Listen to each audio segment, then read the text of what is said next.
할렐루야. 찬양대 찬양 감사합니다.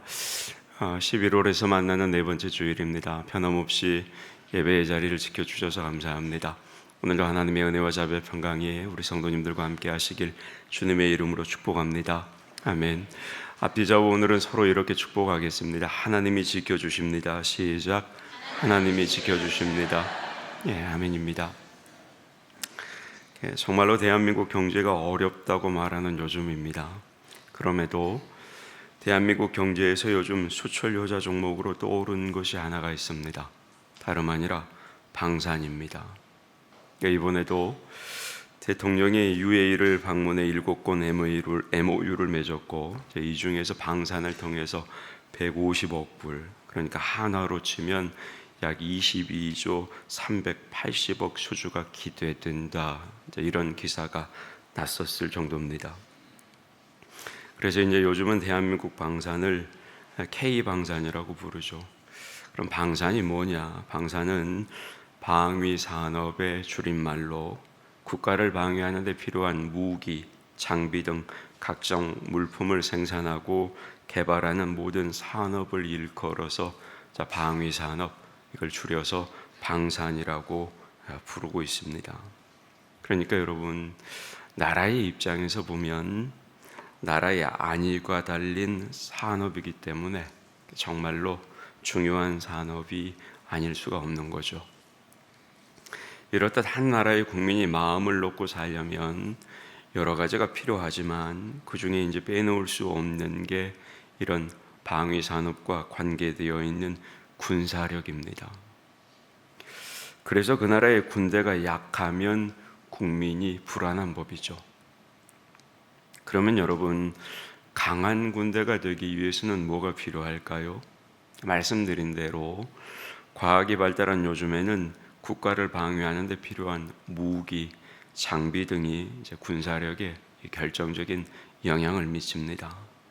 그래서 여러 나라에서 방산이 발달한 대한민국의 무기와 장비를 사들이는 것 아니겠습니까? 그럼에도 여러분, 이렇게 방산이 아무리 발달을 해도 예나 지금이나 이 군사력에서 여전히 중요한 것이 하나가 있습니다. 그게 뭐냐?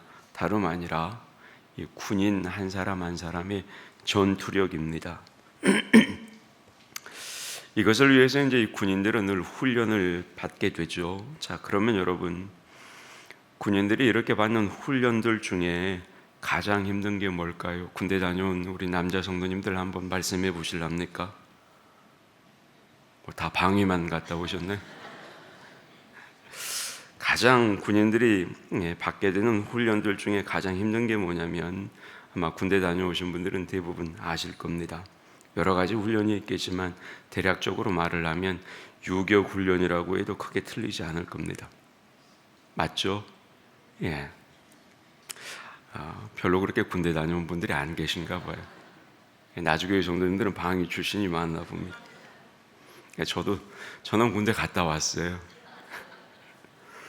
대부분의 이제 군인들이 가장 받기 싫어하는 훈련도 이 유교 훈련이고, 가장 어려워하는 훈련도 이 유교 훈련이기 때문입니다. 그럼에도 이제 이 유교 훈련을 통해서 군인들은 강한 군인으로 성장을 하게 되죠.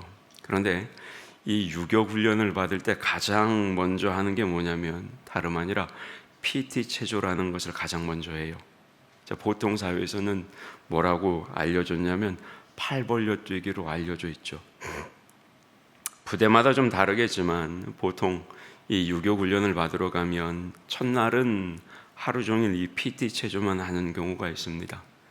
그런데 이 PT 체조는 1번부터 14번까지 있습니다. 이걸 다 하는 거죠. 근데 이게 쉽지 않아요. 아무튼 대체로 PT 체조를 할 때는 이제 번호를 붙이게 됩니다. 번호를 붙여서 정신훈련까지 같이 하기 위함인데, 그런데 이를 위해서 번호를 붙이는데 좀 이상하게 붙여요. 한 동작이 끝날 때마다 하나, 둘, 셋 이렇게 번호를 붙이게 하면서 마지막 회에는 이 번호를 붙이지 못하게 합니다. 예를 들어서 조교가 PT 체조 1번 10회 실시, 단 마지막 구호는 생략한다, 이러거든요. 그러면 하나부터 9까지는 구호를 크게 붙여야 하지만 10번째에는 구호를 붙이지 말아야 돼요. 만약에 이때 한 사람이라도 10 그랬다가는 PT 체조 1번 20회 실시 이제 이렇게 2배로 증가가 됩니다. 그런데 대체로 PT 체조를 하다 보면 처음에는 10 혹은 20이라고 마지막 번호를 크게 외치는 사람이 있을까요? 없을까요? 예, 있습니다. 해보셨구만요. 근데 그 소리 들으면 얼마나 그 사람이 미운지 몰라요. 그래서 이제 체조량이 많아지는 거죠. 근데 이런 방법으로 PT 체조 1번부터 14번까지 모든 것들을 다 소화하다 보면 정말 힘이 듭니다. 물론 여러분 구호를 잘 붙인다고 해가지고 계획된 PT 체조 시간을 생략할 리는 없습니다. 따라서 어떤 방법으로든지 무척이나 힘들게 이제 이 체조를 해야 하는 겁니다. 그러면 여러분 왜 유교 훈련 전에 이렇게 힘든 PT 체조를 할까요? 체력을 강화하기 위해서요. 물론 여러분 PT 체조를 하면 장기적으로는 체력이 좋아집니다. 그러나 오늘 힘을 빼면서 PT 체조를 한다고 내일 당장 체력이 강화되어서 유교 훈련을 잘 받는 건 아니죠. 만약에 내일 힘을 쓰는데 더 유익하려면 오늘은 쉬며 그 힘을 축적해 두는 것이 훨씬 더 좋습니다. 그런데도 내일부터 힘든 훈련을 받을 군인들에게 오늘 기운이 다 빠지도록 PT 체조를 시키는 것은 왜 그러느냐? 이 유교 훈련을 받을 때 사고가 나지 않도록 몸을 유연하게 풀어주기 위해서입니다. 유교 훈련에서 힘든 것보다 더 큰 문제가 뭐냐면 다름 아니라 사고 위험이기 때문이죠. 그래서 체력을 축적해 놓는 것보다 사고가 나지 않도록 이 몸을 풀어주는 것이 훨씬 더 중요합니다. 그래서 첫날 PT 체조를 하고 또 유교 훈련 중에도 대기하는 시간에는 어김없이 이 PT 체조를 하는 거죠. 물론 이제 하다 보면 장기적으로는 체력이 좋아지게 되니까 일석이조기는 합니다만 별로 그렇게 썩 하고 싶은 체조는 아니에요. 그래도 이제 이렇게 PT 체조를 제대로 받아야 이제 무사하게 유교 훈련을 받을 수가 있게 됩니다. 여러분 우리가 세상에서 신앙생활을 하는 것을 성경은 여러 가지로 표현을 해요. 어떨 때는 나그네 길이라고 표현을 합니다. 그 말이 무슨 말이에요?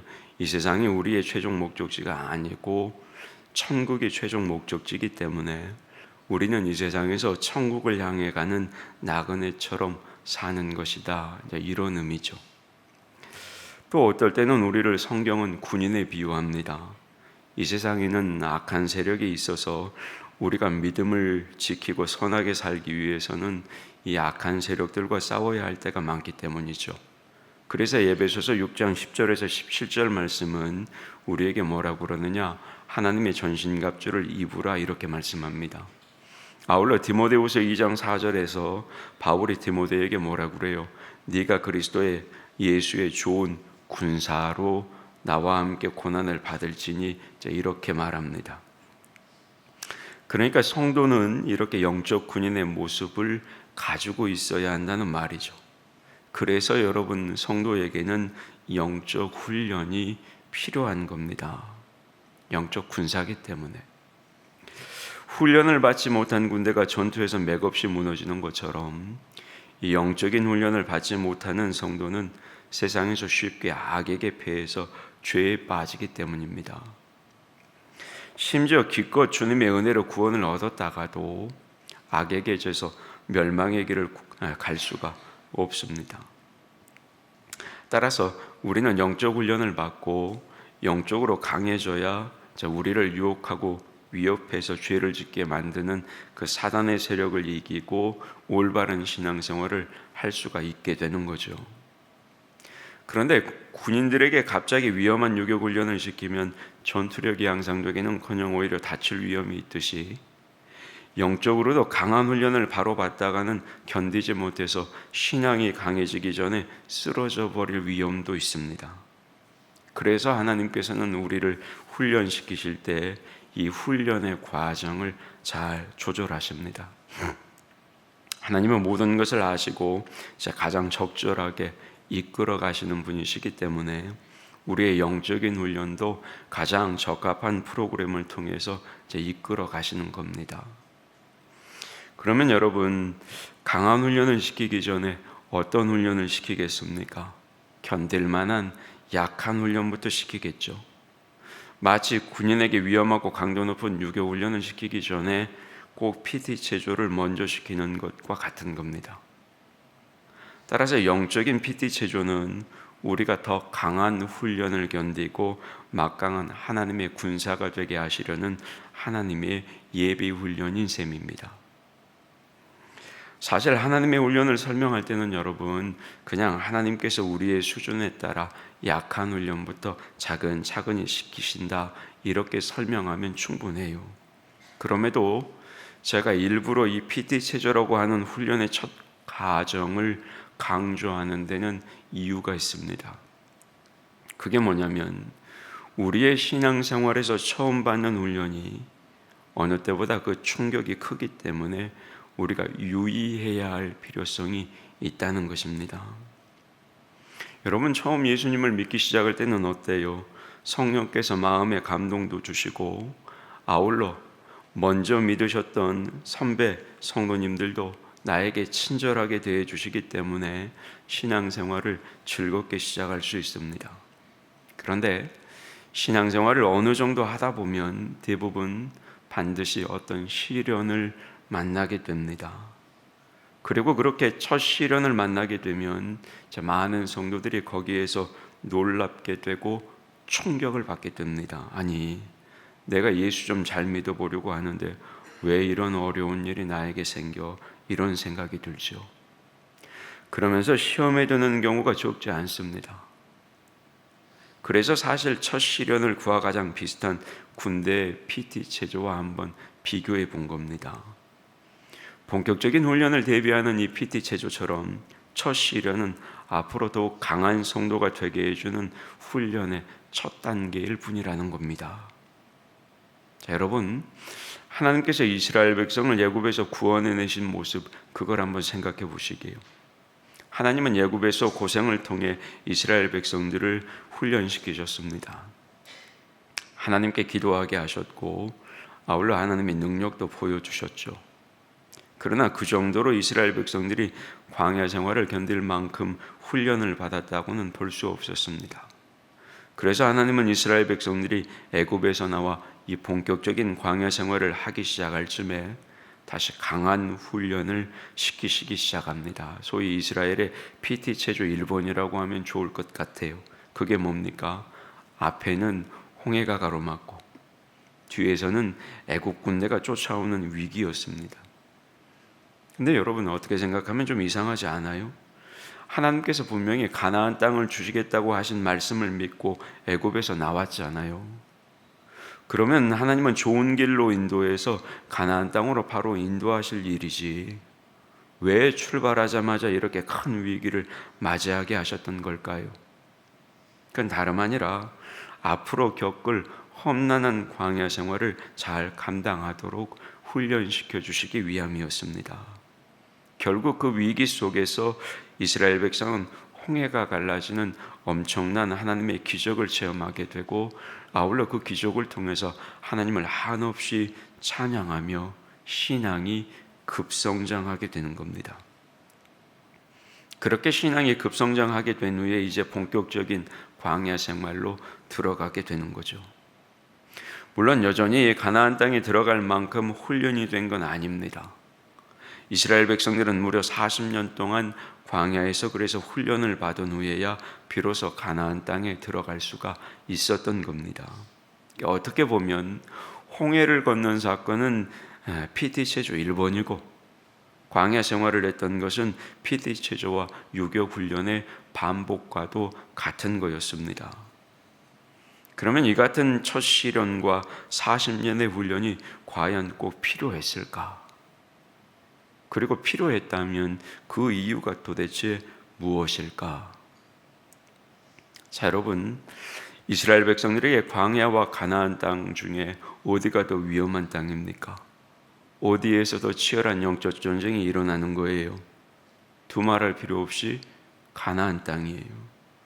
물론 여러분, 오늘 말씀에 기록된 것처럼 가나안 땅은 광야보다 훨씬 더 살기 좋은 곳입니다. 그러나 그 가나안 땅에서는 바알을 숭배하는 가나안 사람들의 유혹을 받게 될 것이고, 따라서 영적 훈련 없이 거기에 들어갔다가는 순식간에 신앙도 사라져버리고 하나님의 백성이라는 자신들의 정체성도 잃어버리게 되는 겁니다.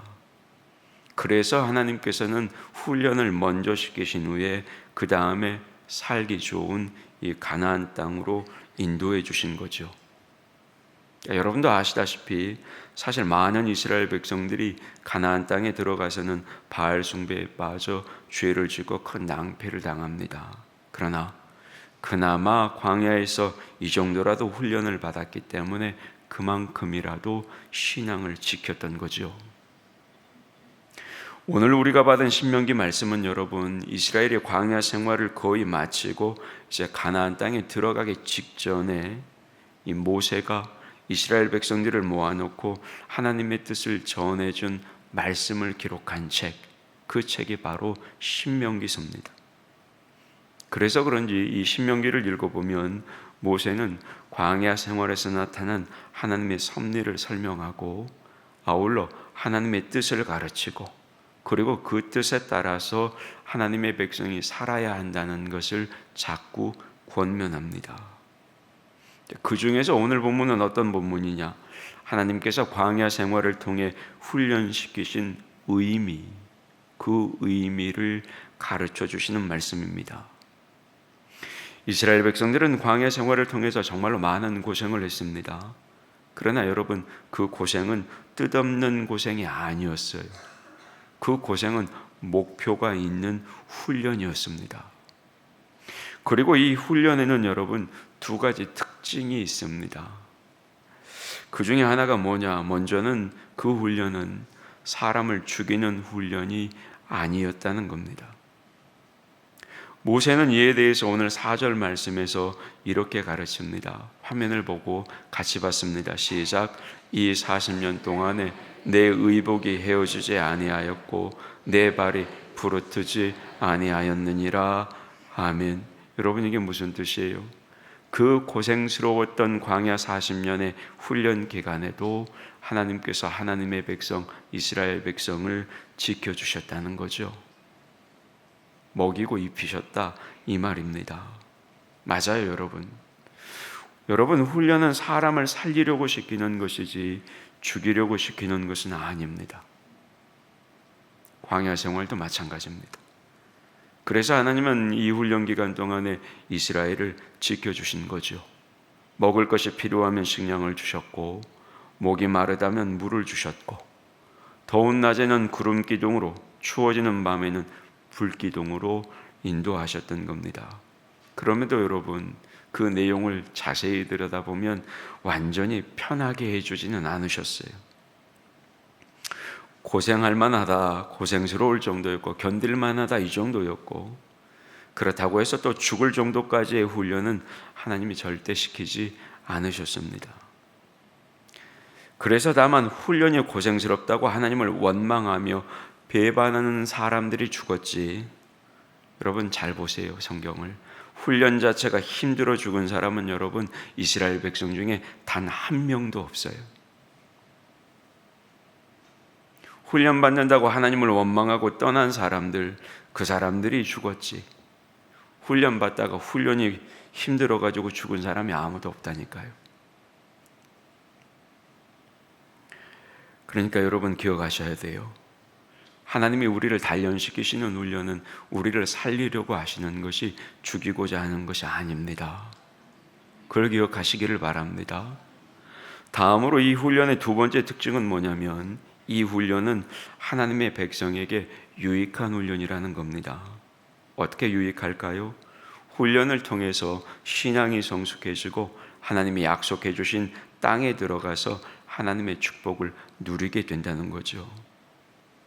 여러분, 이것은 이 훈련을 받은 사람만 하나님께 받는 거예요.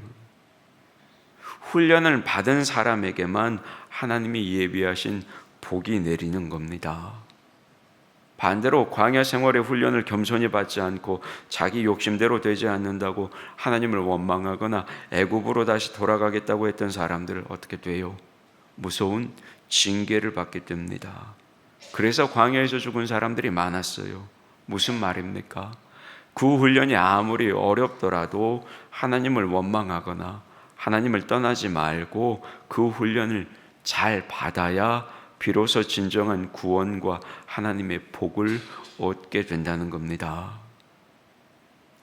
담임 목사로서 저는 우리 성도님들이 어려움을 겪으면 당연히 마음이 많이 아픕니다. 자, 그러면 여러분, 어떤 분이 어려움을 겪을 때 제 마음이 더 많이 아플까요? 신앙생활을 성실하게 하지 않는 분이 어려움을 겪을 때일까요? 아니면 신앙생활 한번 잘 해보려고 노력하는 분이 어려움을 겪을 때일까요? 전자겠어요? 후자겠어요?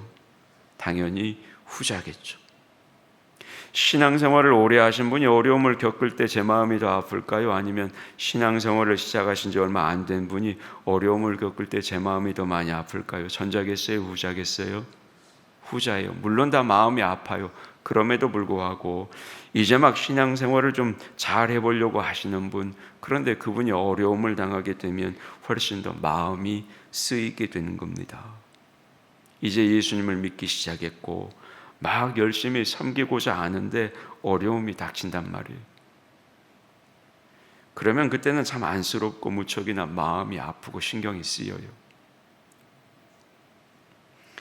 그런데 여러분, 잘 생각해 보면 그것이야말로 그 성도님에게 PT 체조와 같은 겁니다. 우리 생각에는 이제 막 믿기 시작한 성도들에게 하나님께서 만사가 형통하게 해주시면 그분의 믿음이 훨씬 더 잘 자랄 것 같지만 사실은 그렇지 않아요.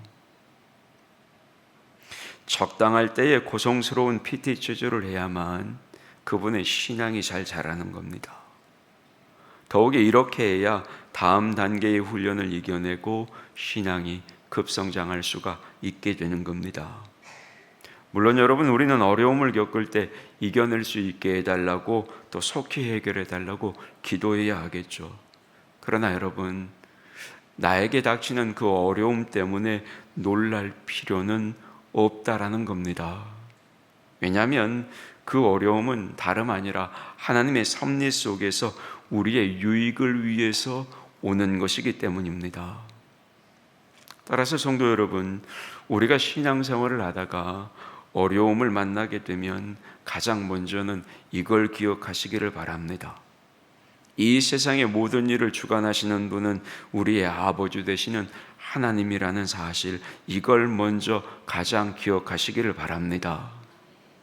우리를 사랑하시는 하나님이 허락하셨기 때문에, 그래서 여러분, 우리는 그런 어려운 훈련을 만나게 되는 겁니다. 그리고 이 사실에서 여러분, 우리는 두 가지를 분명히 알 수가 있습니다. 하나는 뭐냐? 이 어려움이 결코 우리를 쓰러뜨리지 못한다는 거죠. 그래서 오늘 본문 4절 말씀은 우리가 조금 전에 함께 받았듯이 이렇게 재미있는 표현을 사용하고 있는 겁니다. 다시 한번 받겠습니다. 시작. 이 40년 동안에 내 의복이 헤어지지 아니하였고 발이 부르트지 아니하였느니라. 아멘. 앞서 여러분, 하나님은 우리를 보호하시고 우리를 훈련시키신다 말씀드렸습니다. 그러니까 군대에서도 어때요?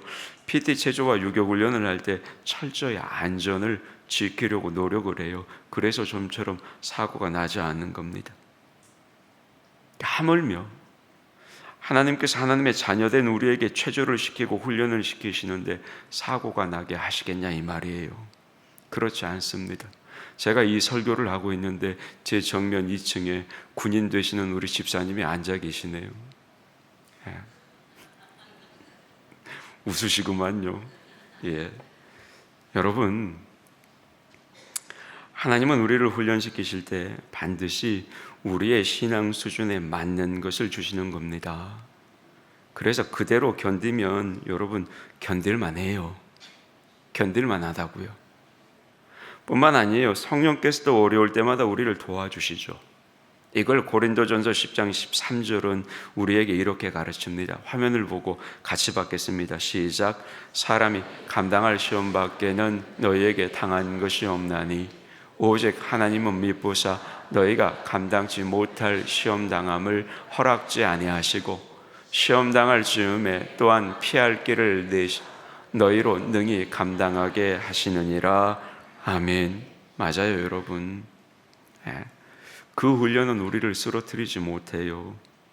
주님께서 아시고 우리가 받을 만하고 견딜 만한 훈련을 허락하시는 겁니다. 이걸 알아야 되는 거예요. 아울러 우리가 또 알 수 있는 또 다른 하나는 뭐냐면 이 훈련을 통해서 우리는 하나님의 복을 더욱 많이 받게 된다는 겁니다. 이스라엘 백성이 광야에서 먹을 것을 마음대로 얻지 못하고 고생스럽게 40년을 걸은 것은 오직 하나님을 믿고 의지하게끔 믿음이 자라게 하기 위함이었습니다. 그러니까 이런 과정들을 겪은 후에 그들의 믿음이 자라자 하나님이 어디의 문을 그때서 비로소 여셨어요? 약속하신 땅, 가나안 땅을 그때 비로소 열어주셨던 겁니다. 그런데 여러분, 그건 누구만 받는 거예요? 훈련된 사람. 그 훈련을 잘 이긴 사람만 받을 수 있는 거예요. 그러니까 여러분, 훈련된 사람, 그 사람에게 하나님은 복을 주시는 겁니다.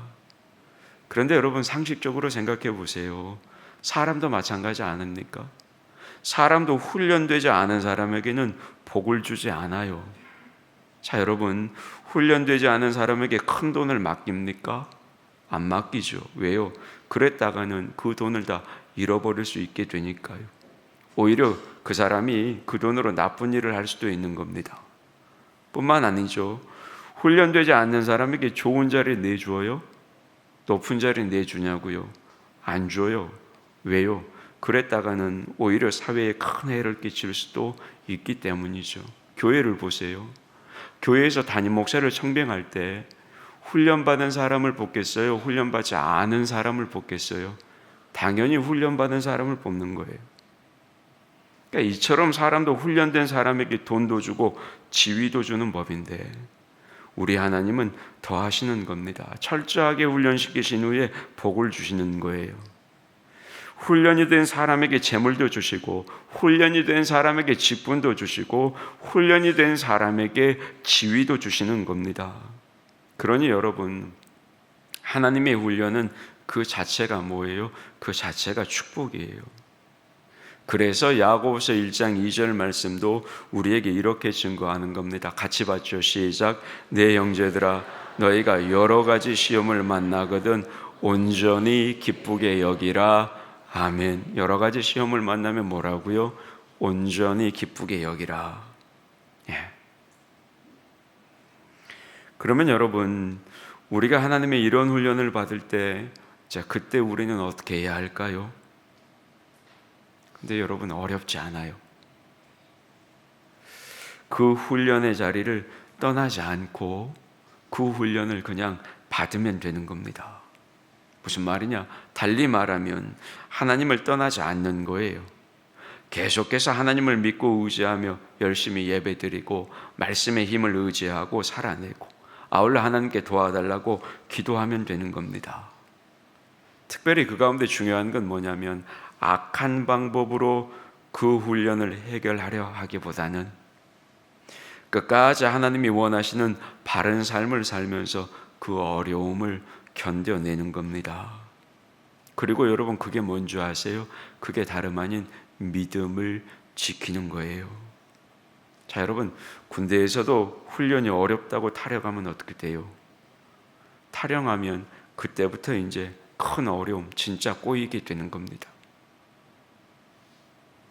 훈련이 군인을 망하게 하는 게 아니라 탈영이 군인을 망하게 하는 거예요.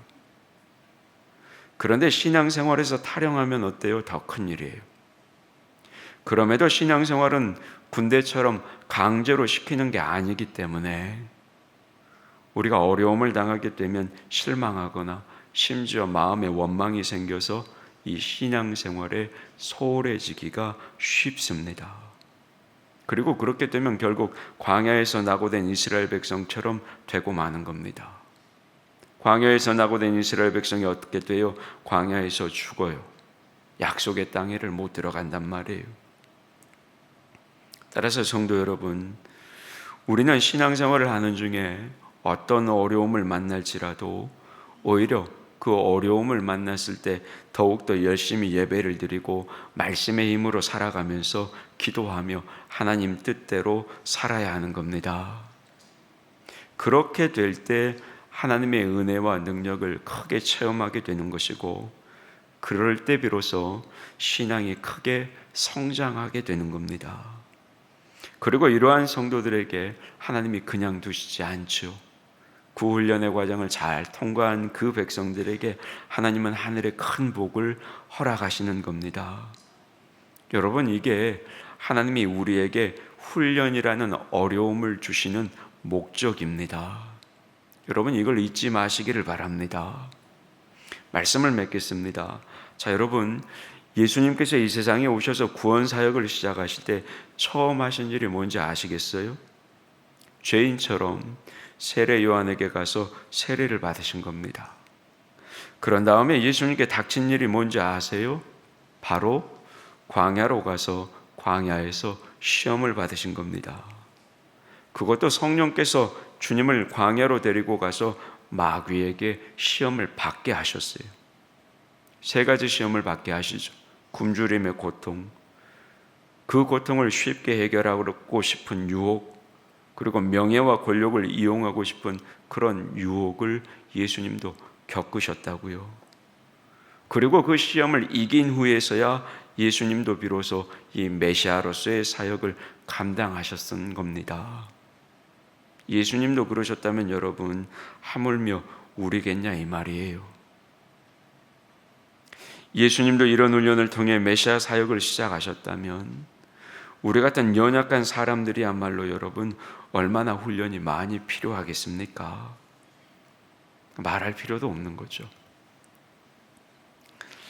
하나님의 약속을 믿고 애굽에서 나왔던 이스라엘 백성들이었지만 어때요? 광야에 들어가자마자 홍해의 시련을 받았습니다. 또한 광야에 들어가 숱한 어려움들을 많이 겪었습니다. 그러나 그 모든 것은 이스라엘 백성에게 약속의 땅을 얻게 해주시기 위한 하나님의 축복이었다는 겁니다. 더욱이 하나님은 광야의 그 훈련 기간 동안에 이스라엘 백성들을 지켜주셨어요. 의복이 헤어지지 않고 그들의 발이 부르트지 않는 하나님의 보호하심과 은혜를 덧입혀 주셨던 겁니다. 그리고 나서 결국 어때요? 약속의 땅, 가나안 땅으로 들어간 겁니다. 성도 여러분, 우리도 마찬가지입니다. 이와 똑같이 예수님을 믿고 신앙생활을 잘 하려고 하는 우리도 어려움이라는 훈련을 만날 수 있습니다. 그러나 여러분, 그걸 만나더라도 놀라지 마시기를 바랍니다. 그건 우리를 더욱 강하게 만들고 더욱 복된 길로 인도하시려는 하나님의 축복입니다. 하나님은 훈련을 시키실 때 반드시 견딜 만한 훈련을 시키시는 겁니다. 그러니까 우리가 해야 할 일은 뭐냐? 하나님을 원망하거나 떠나지 않고 꿋꿋하게 믿음을 지키며 신앙생활 하는 겁니다. 그러면 하나님의 보호 속에서 곧 머지않아 그 어려운 훈련은 무사히 끝나게 되는 겁니다. 여러분, 군인이 맨날 PT만 받고 맨날 유격만 받는 건 아니에요. 시간이 있단 말이에요. 끝난다 이 말이에요. 그렇게 되면 우리는 더욱 성숙하고 복된 신앙인으로 성장을 하게 되는 것이고 계속해서 구원의 길을 포기 없이 걸어갈 수가 있게 되는 겁니다. 특별히 오늘 말씀을 나누는 이유는 뭐냐? 지난주까지 이제 새가족, 새생명 전도 축제를 마쳤어요. 많은 분들이 교회에 오셨습니다. 그 중에 오늘 주보에 나와 있지만 19분이 내가 이제 교회에서 신앙생활 새로 시작해 보겠다 약속하셨습니다. 뿐만 아닙니다. 기존에 교회 나오시다가 멈추셨던 분들도 교회 나오신 분들이 계십니다. 그분들을 위해서 이 말씀을 준비한 겁니다. 신앙생활 시작하시는 우리 새신자 여러분들, 그리고 오히려 지금 신앙의 여정 속에서 어려움을 만나서 힘들어하고 계시는 성도님들이 계시다면 그분들에게 말씀드리는 겁니다. 놀라지 마세요. 놀라지 마시라고요. 어려움을 당해도. 그것은 곧 여러분을 더욱 강하게 만들고 더욱 복된 길로 인도하시려는 하나님의 축복임을 기억하시기를 바랍니다. 그리고 하나님은 반드시 견딜만하게 훈련시키시는 분이심을 잊지 마시기를 바랍니다. 하나님을 원망하거나 하나님을 떠나지 마세요. 그래서 여러분 꿋꿋하게 믿음을 지키시기를 바랍니다. 그러면 곧 하나님의 보호 속에서 그 훈련은 무사하게 끝나게 되는 겁니다. 절대 여러분 의복이 헤어지지 않아요. 절대로 여러분의 발이 부르트지 않는다고요. 광야 40년 하나님은 이스라엘 백성을 그렇게 인도하셨습니다. 그 하나님이 여기 있는 우리를 그렇게 인도하실 줄 믿습니다. 이런 은혜를 경험하셔서 더욱 성소하고 복된 그리스도인들로 세워지는 우리 나주교회 모든 성도님들이 다 되시기를 주님의 이름으로 축복합니다. 아멘. 내 의복이 헤어지지 않고 내 발이 부르트지 아니하였느니라. 하나님, 우리에게 주시는 이 말씀이 우리를 향한 주님의 인도하심이요 돌보심이요 결국 훈련을 이기게 하시고 승리하게 하시는 하나님의 사랑임을 믿습니다. 현재의 어려움 속에서도 우리를 위한 더 좋은 길, 더 복된 길을 준비하시는 그 살아계신 하나님을 신뢰하며 주님 곁을 떠나지 않고 신앙생활의 기본을 지켜가는 믿음의 자녀들이 되게 하여 주시옵소서. 그런 새가족분들이 되게 하시고 그런 나주교회 성도님들이 되게 하셔서 꿋꿋하게 믿음을 지켜 승리하는 믿음의 백성들 되게 하여 주옵소서. 감사드리며 예수님의 이름으로 기도하옵나이다. 아멘.